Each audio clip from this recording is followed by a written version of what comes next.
I guess I'm on. Welcome. I am replacing Annette Lovell, who is home feeling very poorly. So here I am. She called me at 8 and I was sleeping in, but it woke me up. Welcome to this in person and streaming service for the Unitarian Universalist Church of Idaho Falls. We are about to make this time and place sacred by our presence and our intention. My name is Victoria McDonald. I'm assisting the Reverend Kevin Carson. Jessica Kuipers is our fabulous musician. Vic is our tech support. And Mar D. Carson will present Time for All Ages. So welcome again. Here in this sanctuary of hope, you will find a seat at the table and can feast on love and friendship. Wherever your journeys take you, you can always come home to this place. Announcements. And please, if any of you have your own when we're done. First of all, if you're listening online, please sign into the chat box so we can see who is joining us live this morning. And if you want to share a joy or concern today, please type it into the chat box for later in the service. And if you have any joys or concerns to fill in, please do. There's a little piece of paper back by Rosie. Next week is our second Sunday shared meal. We encourage you to bring a dish to share, especially entrees. I whined about last time because there wasn't quite enough. And we plan on spending time in downstairs after the service. The Philosophical Society has an announcement. Do you have something on your mind? I think we all have lots on our mind. The Philosophical Society can turn your concerns, beliefs, questions, and quandaries into a philosophical discussion. Please fill out one of the slips on the blue top table in the sanctuary, and the Philosophical Society will start researching pertinent reading material. You will be contacted in the coming months, and we can discuss it together. The Society meets one Wednesday per month at 7 p.m. at the church. All are welcome to attend, even if you aren't totally a philosopher. Now, let us prepare for worship with a few moments to settle in, calm our minds and our breathing. Breathe deeply together as I ring the peace bowl 3 times and think positive thoughts.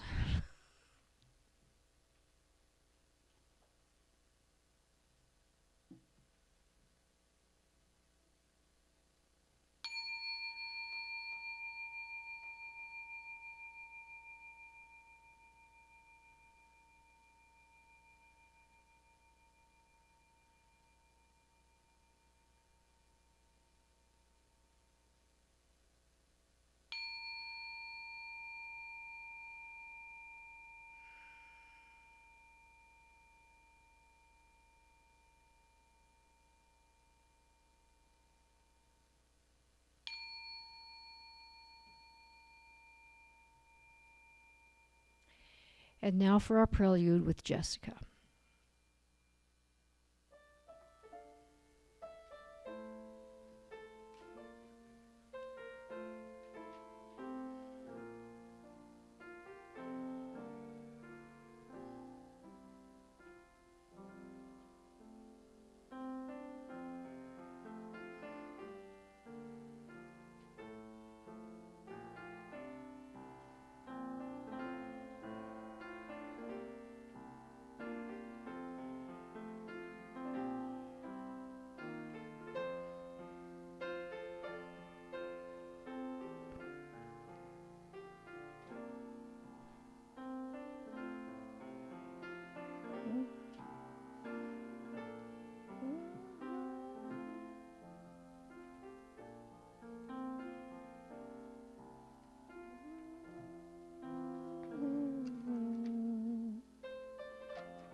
And now for our covenant.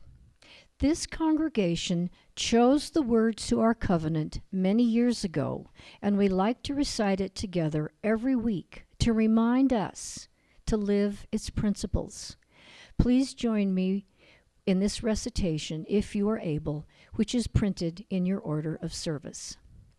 Love is the spirit of this community, and service its law. This is our great covenant, to dwell together in peace, to seek the truth in love, and to help one another. Lighting our chalice is another ritual which we take seriously. We light a chalice before every service, every special meeting, even community gatherings where we are wanting to keep a sacredness about the work being done. Our chalice lighting today was written by the UU minister Charles Howe.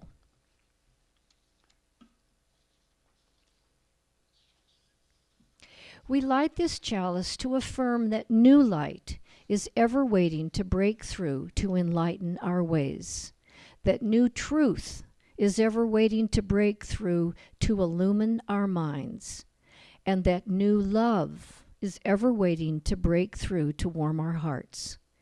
May we be open to this light and to the rich possibilities that it brings us.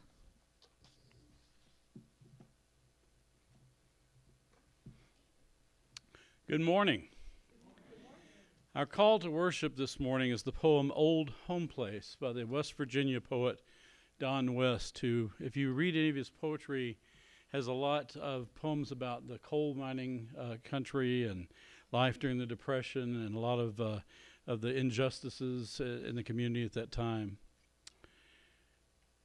We stood silent there, watching wimpling shadows of Big Burnt Mountain creep across Turkey Creek by a crumbled rock chimney, home place grave marker whose hearthstones had tales to tell, of lowly doings, of days when a scant cupboard was never too bare to share with a tired stranger or the pack peddler, and pull of lowland cotton mills, of a strong man with hope and a singing blue-eyed girl who lived and loved, made a crop with 2 bull yearlings, and bore 9 children to feed and dress, as the mountain earth sucked up their flesh, burying in salty sweat drippings, covered by bull tongue and mattock. And the blackberry beer had tails in the sarvice bush, crowding the unfurrowed fields, that the woman and man were still there, her eyes in the blue of the violets, lips in the sarvice berries, face in the sweet-scented trailing arbutus and songs of the bending willow, that the man, loving his fields and babies, plowed himself into the lip sap of their own gray roots, sucking deeply there on the mountain. You said it was strange to see a man's fields grown to bush and weeds, a strong man, and the wind came over the mountains, laughing with a wimple of oak leaves, talking secrets in soft whispers as low-bending willows plucked the sparkling creek waters for music to sing the silent songs of the sleepers. I invite you now to join in our opening hymn, number 15, The Lone Wild Bird. Please rise in body or spirit.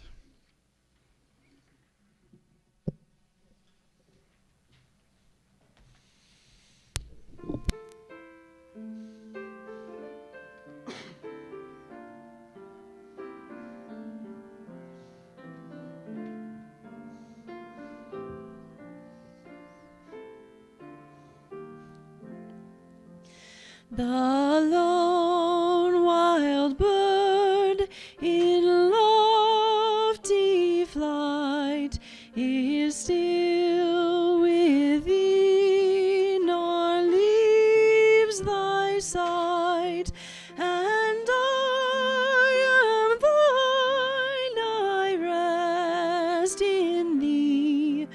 Great Spirit, come and rest in me.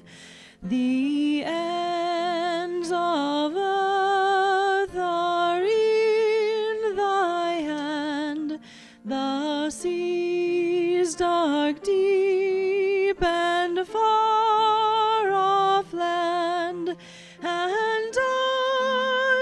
am thine, I rest in thee. Great Spirit, come and rest in me.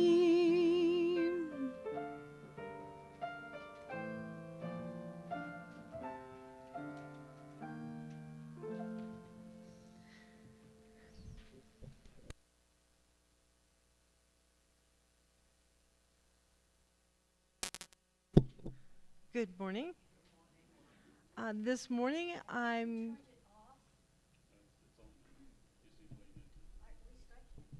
Can you hear me now? Okay. This morning I am going even farther back in time to tell the story of how the world was made. This is the Cherokee story, and it's an interesting take on how things are. In the long time ago, when everything was all water, all the animals lived up above in Galunlati, beyond the stone arch that made the sky. But it was very, very crowded, and the animals each wanted more room. The animals began to wonder what was below the water, and at last, the beaver's grandchild, the little water beetle, offered to go and find out. Water beetle darted in every direction over the surface of the water, but it could find no place to rest. There was no land at all. Then water beetle dived to the bottom of the water and brought up some soft mud. This mud began to grow and to spread on every side until it became the island which we call the earth. Afterwards, this earth was fastened to the sky with 4 cords, but no one remembers who did this. At first, the earth was soft and flat and wet. The animals were anxious to get down, so they sent out different birds to see if it was dry. But there was no place for the birds to alight, so they flew back to Galunlati. Then, at last, it seemed to be time again, so they sent out Buzzard. They told him to go and make the land ready for them. Now this was the great Buzzard, the father of all the buzzards we see now. He flew all over the earth, down low near the ground, and it was still soft. When he reached the Cherokee country, he was very tired, and his wings began to flap and strike the ground. Whenever they struck the earth, there was a valley, and whenever his wings turned up again, there was a mountain. When the animals up above saw this, they were afraid that the whole world would be mountains, so they called him back. But the Cherokee country remains full of mountains to this day. Now finally, when the earth was dry and the animals came down, it was still very dark. Therefore, they got the sun and set it in a track to go every day across the island of the earth from east to west, just overhead. Well, it was too hot this way. Red Crawfish had his shell scorched bright red so that his meat spoiled. Therefore, the Cherokees do not eat it. Then Medicine Men raised the sun a hand's breadth in the air, but it was still too hot. They raised it another time, and then another time, and at last they had raised it 7 hands' breadth, so it could just be under the sky arch. And then it was right, and they left it so. That is why the medicine men called the high place the 7th height. Every day the sun goes along under this arch on the underside, and it returns at night on the upper side of the arch to its starting place. Now there's another world under the earth, and it is like this one in every single way. The animals, the plants, and the people are the same, but the seasons are different. The streams that come down from the mountains are the trails by which we can reach this underworld. The springs at their head are the doorways by which we enter it.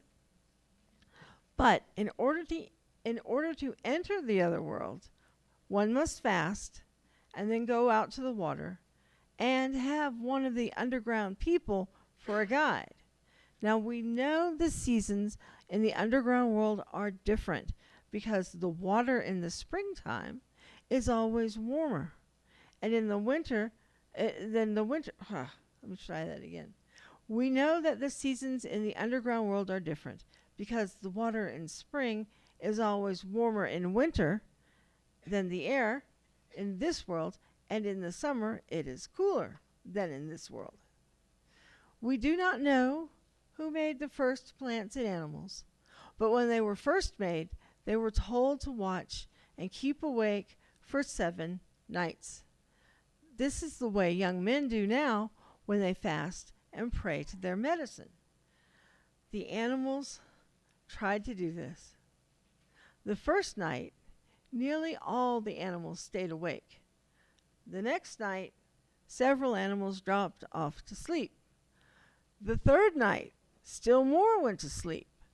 On the 7th night, only the owl, the panther, and 1 or 2 more were still awake.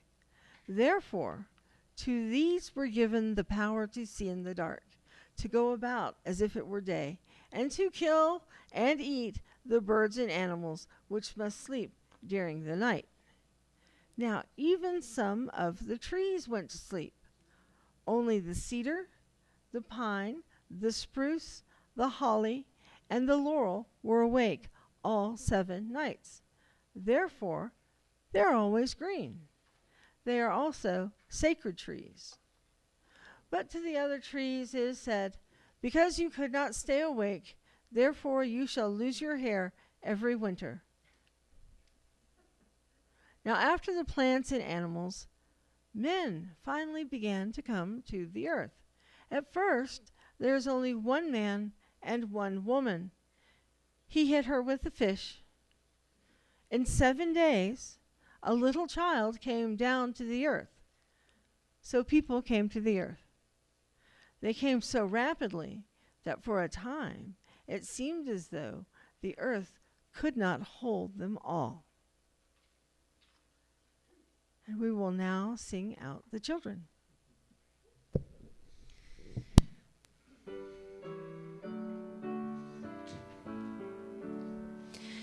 As we leave this friendly place, love give light to every face.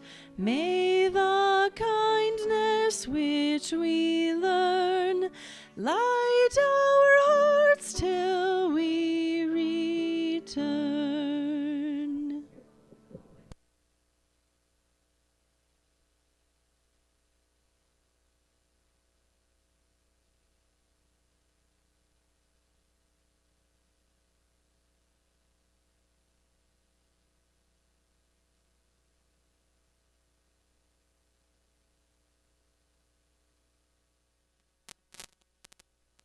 Undoes me. This is our time to share joys and concerns with each other, that we may connect together, especially at the time when we cannot connect easily in person. Vic, are there any emails in the chat box? No. Okay.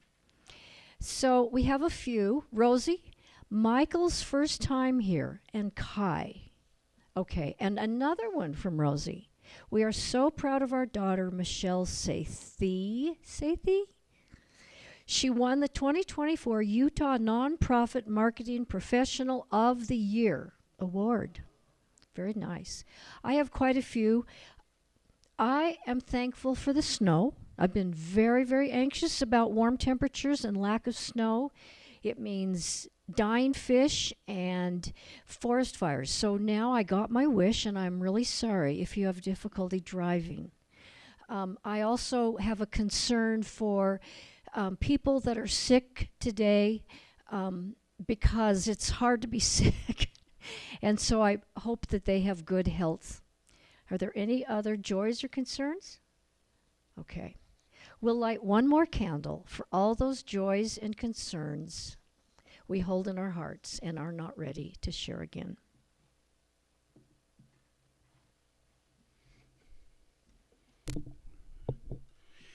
Our reading this morning comes from the book Our Southern Highlanders by Horace Kephart. It was originally published in 1913. Kephart spent a lot of time in the western North Carolina mountains hunting and just getting to know the people.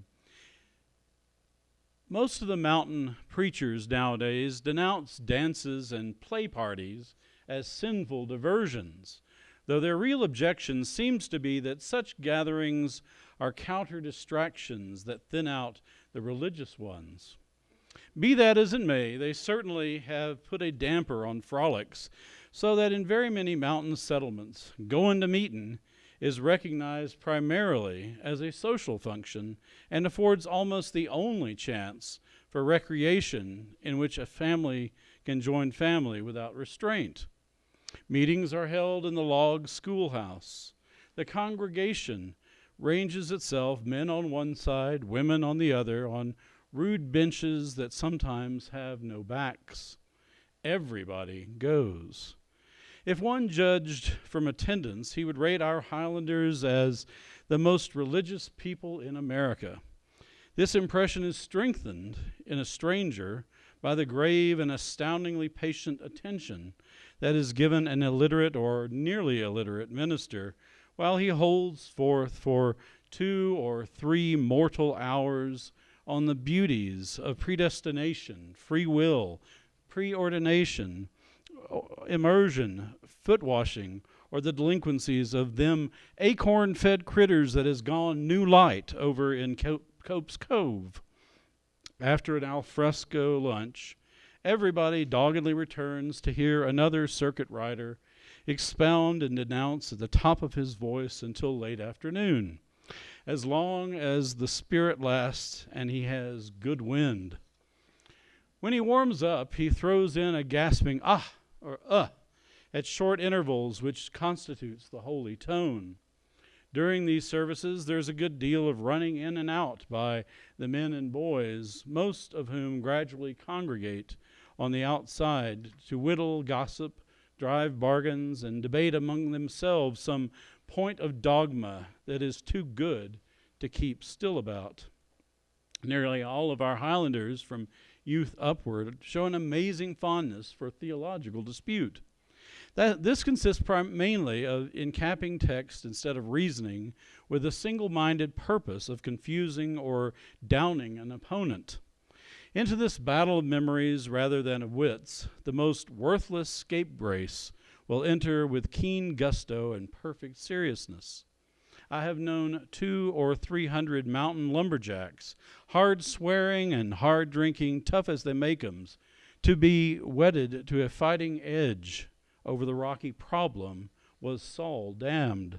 Can a suicide enter the kingdom of heaven? The mountaineers are intensely, universally Protestant. You will seldom find a backwoodsman who knows what a Roman Catholic is. As John Fox says, he is the only man in the world that the Roman Catholic Church has made little or no effort to proselyte. Dislike of Episcopalianism is still strong among people who do not know or pretend not to know what the word means. Any Episcopalians around here? Asked a clergyman at a mountain cabin. I don't know, said the old woman. Jim's got the skins of a lot of varmints up in the loft. Maybe you can find one up there. An offering to support the mission of this church will now be given and gratefully received.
10 years ago, during my daughter's spring break, we traveled to the Great Smoky Mountains National Park for a family vacation, a place that holds a special place in my heart. I grew up in the Chattanooga, Tennessee area, only a couple of hours drive from the Smokies and other spectacular mountains of the southern Appalachians. And it was there that I began hiking and backpacking at a young age. I know those mountains very well. I feel more at home in the wilderness of the southern Appalachians than in most all wild places, especially since there are no grizzlies, just black bears and possibly a few mountain lions that remain very elusive. It doesn't feel like being part of the food chain so much. It was also a special place for my daughter, Rachel, and when she was little, she used to refer to all mountains that she encountered as Smokies, no matter where they were located. That trip was our first time back to the area since we moved to Rhode Island 8 years earlier, and we had a wonderful time. And on the long drive home, listening to a lot of old-time mountain music, I began to reflect on the natural beauty and the cultural history of the Smokies and the larger region we call Appalachia, or depending on where you're from, Appalachia. And I also thought about the political and environmental challenges. I decided to preach about my thoughts when I got back to New England, and I did so at the UU Church in Dedham, Massachusetts, in a sermon titled Lessons from Appalachia. This is the first time I have revisited this topic in almost a decade. The mountains of Appalachia haven't changed much in 10 years, of course, but the culture, politics, and social issues facing the region have changed in some ways, especially after the 2016 election. It is a region that has been exploited for centuries by the timber and coal industries, and it has experienced significant environmental impacts due to pollution and climate change. Cynical, divisive politics is just the latest challenge. It is also a region that has seen tremendous cultural change over the course of American history, perhaps more than any other region of the country. And there are lessons we can learn from Appalachia about America's past and future. I grew up on the edge of what I would call true Appalachia, in the foothills where the Appalachian Mountains meet the Cumberland Plateau. And mountains have always been an important presence in my life. Our house was on a low ridge that was literally in the shadow of Lookout Mountain. I can hardly be called a hillbilly, coming from a comfortable middle-class family with a father who was a teacher and a mother who was a nurse. But like most Americans from rural areas, I'm only a couple of generations removed from folks who lived a lifestyle not so different from the mountain people described by Horace Kephart in our reading. And just up the road from my parents' home, there were folks who more easily fit the stereotype of what we might think of as hillbillies. These were two poor families related by marriage with little education but deep roots in the area. Like others in their economic status who found it hard to survive in America's capitalist economy, they sometimes turned to moonshining in the old days and to growing pot and making crystal meth in more recent decades. Trouble with the law was frequent. When I was a child, the matriarch of one of the families was a self-proclaimed preacher of the gospel who held services in a tiny ramshackle chapel called the Healing Waters Holiness Church, a place where snake handling was known to be part of the worship on occasion. But despite their rough lifestyle, they were basically kind and friendly people. We rarely interacted with them except at Christmas, when my family would take a large box of gifts to the families, and it was always gratefully received. Our unincorporated community of High Point, Georgia, was home to several poor families, but even in the earliest days of the community, there was great social and economic diversity. Most of the residents were typical small family farmers, but doctors, lawyers, and merchants, even some freed slaves, also settled in the area beginning in the early 1800s, not long after the Cherokee removal. Some built large, comfortable homes, and even a few hotels near the railroad that was once an important link between Chattanooga and Atlanta. This unexpected diversity is one of the important lessons we can learn from Appalachia. Even though there is some truth to the mostly negative stereotypes about the people of Appalachia, it has always been a more complex region than most people realize when you look at the people, the politics, and the religion.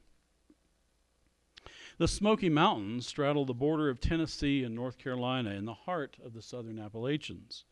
And they get their name from the haze that rises from the moist watersheds in the area, which contain a natural chemical compound called isoprene, which is produced by plants.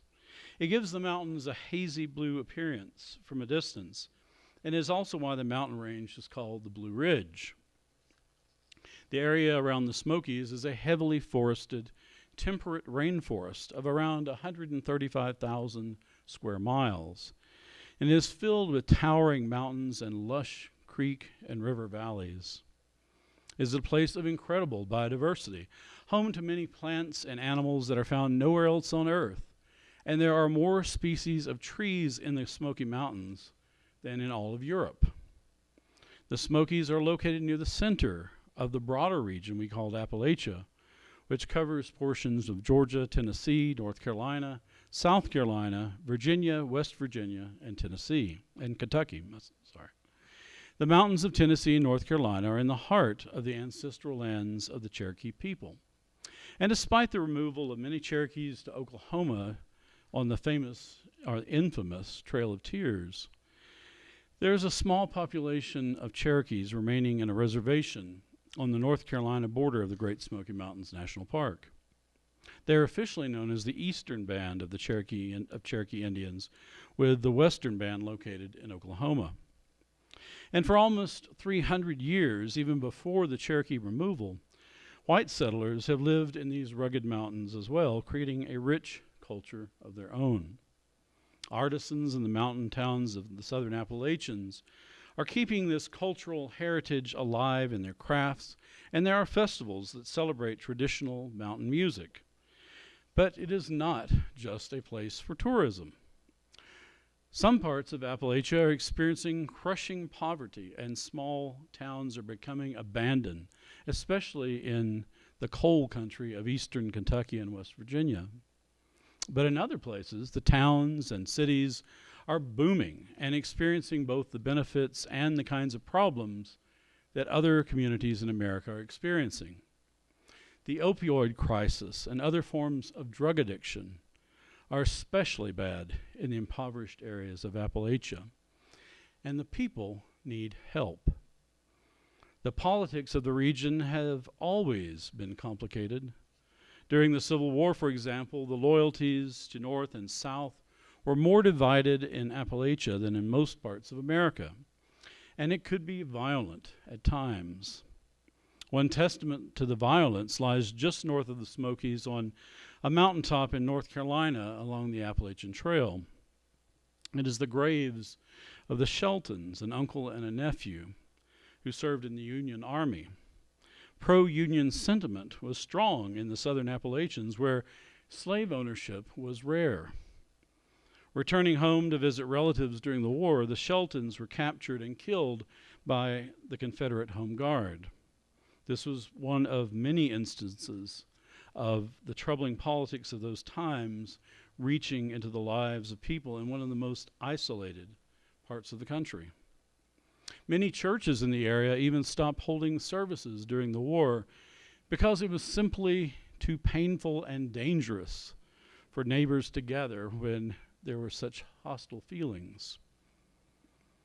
It has been too easy for outsiders who are often ignorant of the realities of Appalachia to characterize the people as backwoods hicks of a common mindset. You can even see some of this in the writing of friends of the region like Horace Kephart, despite his admiration for the people he called our Southern Highlanders. His prejudice is revealed in the characterization of the Scottish and Irish immigrants who settled the region in the 18th and 19th centuries as a kind of noble savage, using words like primitive and medieval to describe their worldview. You can also see prejudice in the government reports written during the land acquisition efforts associated with the building of Fontana Dam and Reservoir in North Carolina in 1942. The massive project was part of the war effort, creating a hydroelectric plant to power the nearby Alcoa aluminum plant and the Oak Ridge complex. But local people affected by the project were treated very unfairly.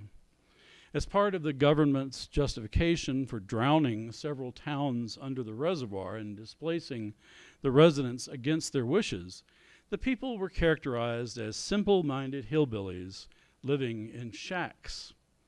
In reality, several of the towns included comfortable modern houses, businesses, and school systems with college-educated faculty. An inconvenient truth the government minimized for the sake of expediency. Stories like this are common in Appalachia, and there is a reason people are still wary of government and corporate promises.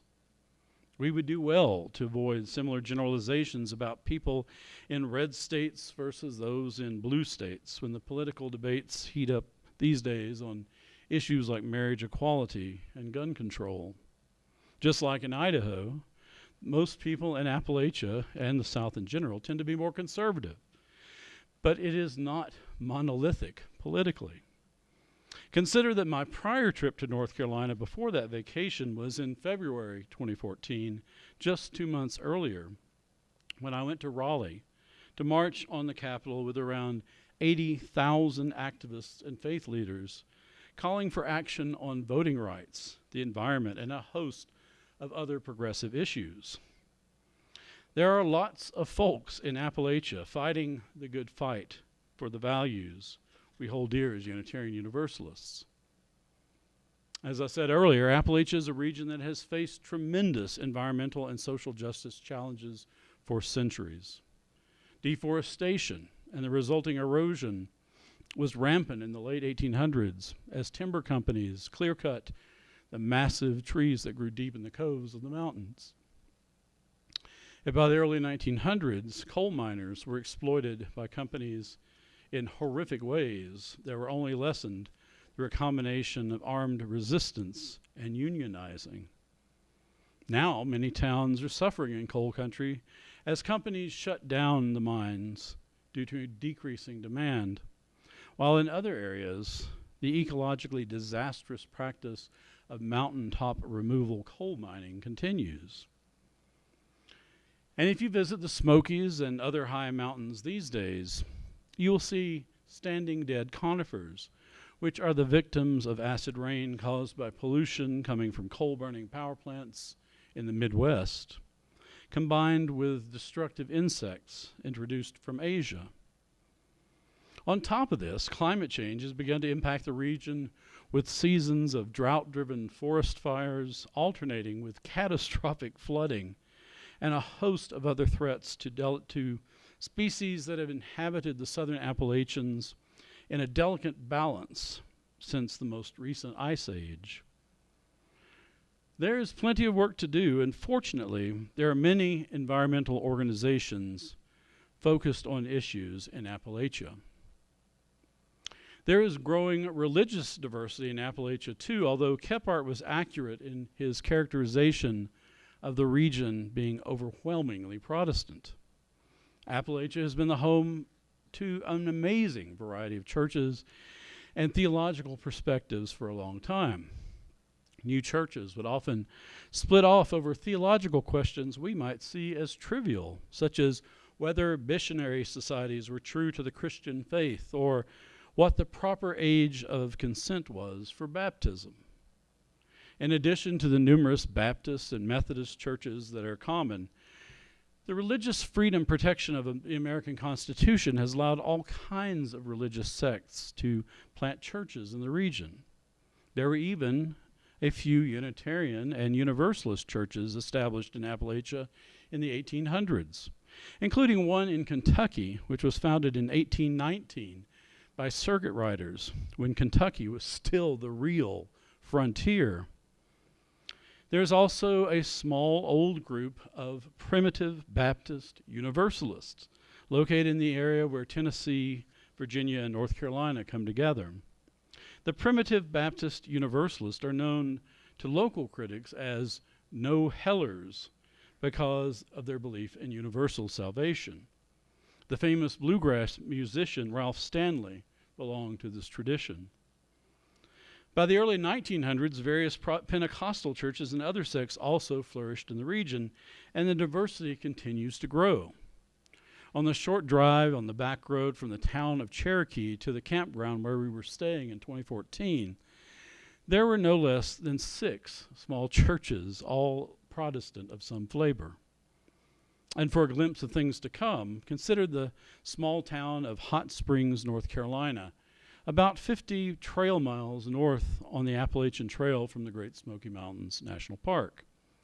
Since the 1970s, Hot Springs has been home to a hostel run by Jesuits and the Southern Dharma Buddhist Retreat Center, in addition to 2 bed and breakfasts run by gay couples.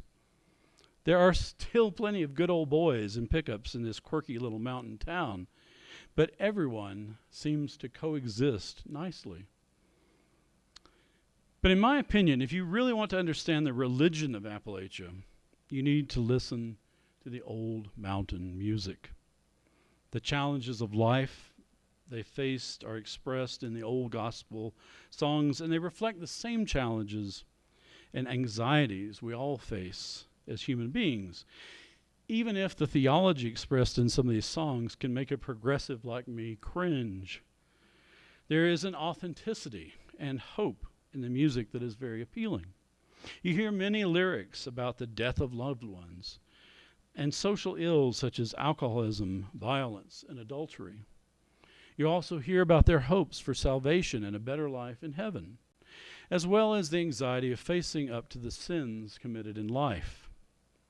Life in Appalachia has always been hard, with poverty and isolation adding to the practical difficulties of farming a mountainous terrain. And because of this hardship, in so many of the old hymns, death and suffering in this world were accepted fact. And the promise of salvation seemed to be the only means of escape. You know, it was a hard life when so many of the lyrics in the hymns rejoice in the idea of dying, no matter how strong their faith in the resurrection might be. My overall impression from that trip was a sense of resilience. When you look at the landscape of the Smokies today, it is hard to imagine that only 100 years ago, many of the mountainsides were devastated by deforestation and erosion at the hands of the large timber companies. Were it not for people like Horace Kephart, who advocated for creating the national park, and the work of the Civilian Conservation Corps and countless volunteers locally, and donations from everyone from billionaires to school children, it might look very different today. I try to keep this in mind when I see the many dead fir trees at the higher elevations, and when I watch the news coverage of forest fires and flooding throughout the mountains. I also keep this in mind when I look at the sprawling development of fast feeders and Walmarts in the mountain towns, and I think about the many other environmental pressures the mountains still face. And of course, life is changing for the Cherokee people too, sometimes good, sometimes not.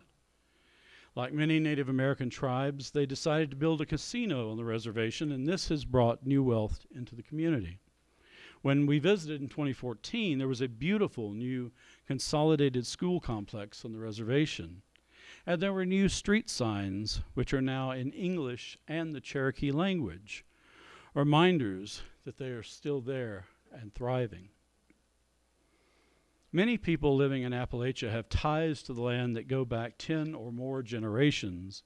And even if much of the old mountain culture in Appalachia is now relegated to museums and living history demonstrations, much of the music, crafts, and religion survive among the living. There are things we could learn from the native and settler cultures about living simply in a challenging environment and nurturing a deeper connection to the earth. But there are also difficult challenges for the working class people of Appalachia that need to be addressed. We ignore them at our own peril. It is too easy to allow history, the history of exploitation, to continue. This time by politicians offering empty promises and stoking the flames of resentment with lies. It has now been a decade since I was last in Appalachia, but I plan to go back someday soon. There's so much beauty in the Appalachians that I miss, and it is home to so many of my fondest memories. It is a complicated piece of America on many levels. It is my hope that progressive values can gain more traction there and that progressive religion will flourish. There are now growing Unitarian Universalist congregations in many Appalachian communities, and time will tell. So like the ancient psalmist wrote, I will lift up mine eyes unto the hills, and I will hold Appalachia in my heart.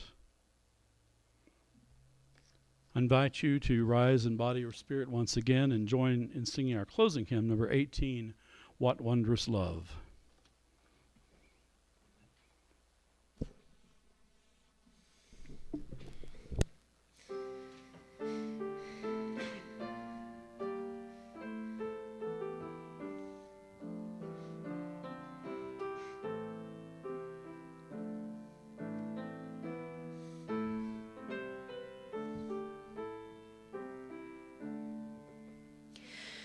What wondrous love is this, O my soul, O my soul? What wondrous love is this, O my soul? What wondrous love is this that brings my heart such bliss and takes away the pain of my soul, and takes away the pain of my soul. When I was sinking down, sinking down, sinking down, when I was sinking down, sinking down, when I was sinking down beneath my sorrow's ground, friends to me gathered round, O my soul, O my soul. Friends to me gathered round, O my soul. To love and to all friends I will sing, I will sing. To love and to all friends I will sing. To love and to all friends who pain and sorrow mend, with thanks unto the end I will sing, I will sing. With thanks unto the end I will sing.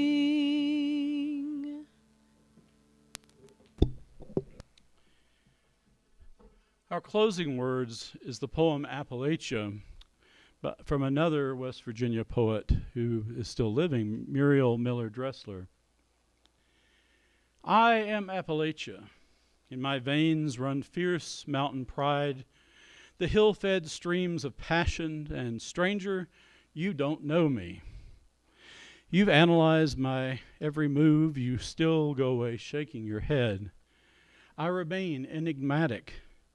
How can you find rapport with me, you who never stood in the bowels of hell, never felt a mountain shake and open its jaws to partake of human sacrifice? You who never stood on a high mountain watching the sun unwind its spiral rays, who never searched the glens for wildflowers, never picked May-apples or black walnuts, never ran wildly through the woods in pure delight, nor dangled your feet in a lazy creek. You who never danced to wild sweet notes, outpouring of nimble-fingered fiddlers, who never just sat a spell on a porch, chewing and whittling, or hearing in pastime the deep-throated bay of chasing hounds and hunters shouting with joy, "He's treed!"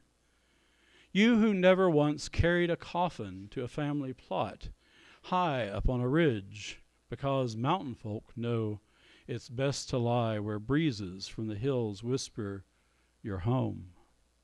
You who never saw from the valley that graves on a hill bring easement of pain to those below.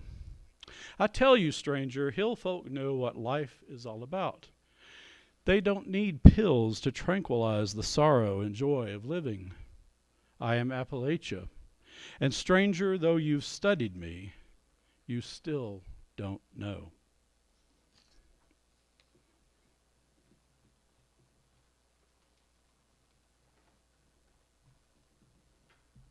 We'll now extinguish our chalice with the following words that are in your order of service. We extinguish this flame, but not the light of truth, the warmth of community, or the fire of commitment. These we carry in our hearts until we are together again. It's time for our postlude. Be safe and be well.